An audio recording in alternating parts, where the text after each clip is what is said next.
Hello friends, welcome to MS study circle. तो O triple S तरफ गोटे huge update आसी।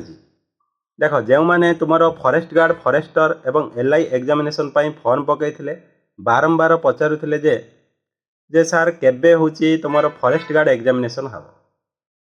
तो ओ ट्रिपल एस तरफ कौन भी नोटिफिकेशन एपर्यंत आसी नाला, तेणु से किसी आम पर्टिकुलर कही पारू नथिलु जे फेब्रुआरी मासरे एग्जामिनेशन हम कि हेनी। तो देख आज ओ ट्रिपल एस तरफ कन्फर्म कर दि जाए जे तुम जो फेब्रुआरी मासरे कहते जे combined recruitment examination for the post of livestock inspector forester एवं फॉरेस्ट गार्ड हबार थिला, तो सेटा आउ हब नाही फेब्रुआरी मासरे। तो कन्फर्म कर दि जाए ओ ट्रिपल एस तरफ जे एग्जामिनेशन टी आपण मानकर हब केबे ना मार्च 2024 रे कंडक्ट करा केबे ना रिटिन एग्जामिनेशन जो combined recruitment examination for the post of LI forester एवं फॉरेस्ट गार्ड एग्जामिनेशन टी आपण मार्च 2024 रे रिटिन एग्जामिनेशन टी हम। तुमर जो फिजिकल टेस्ट टी हला फिजिकल टेस्ट टी आपण मानकर जुलाई मंथ रे कंडक्ट हम।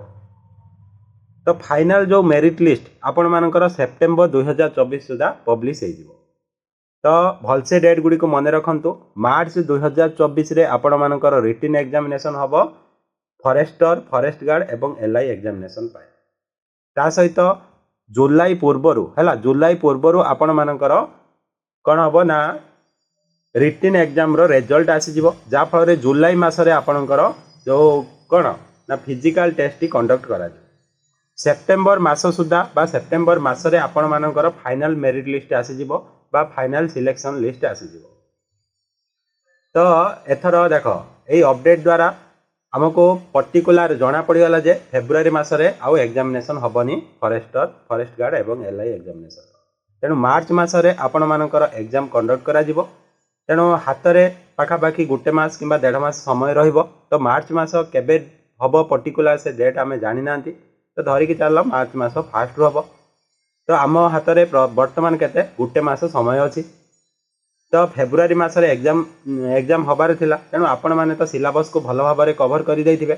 एबे जो गोटे मास अच्छी आपण माने बहुत मॉक टेस्ट दियंतु हैला। मॉक टेस्ट पई बा होची मॉक टेस्ट द्वारा जदि आपण मानकर नॉलेज को एनहांस करिया को चाहुचंती, ताले हमर जो YouTube channel MS study circle follow करंतु, जेउथिरे प्रत्येक दिन गोटे दुईटा मॉक टेस्ट डिस्कशन होची काहेकि ना फॉरेस्ट गार्ड फॉरेस्टर एवं एलआई एग्जामिनेशन। तो जेउठी कि मैथ कंप्यूटर एवं साइंस रो मॉक टेस्ट प्रतिदिन डिस्कशन होची।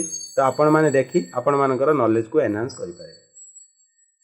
ता छडा जदि आज भिडटी आपण मानक इनफॉर्मेटिव लगी भिडटी को लाइक करी सांग मान सहित शेयर करदेवे। जो मैंने एपर्यंत आम चैनल को सब्सक्राइब करना सब्सक्राइब करी बेल आइकन ऑल रे सेट करदेवे, जहाँफल एमती गवर्नमेंट जॉब रिलेटेड जेकोसी नोटिफिकेशन आसिले सर्वप्रथमे आपण मैंने जानीपारे। थैंक यू, जय जगन्नाथ।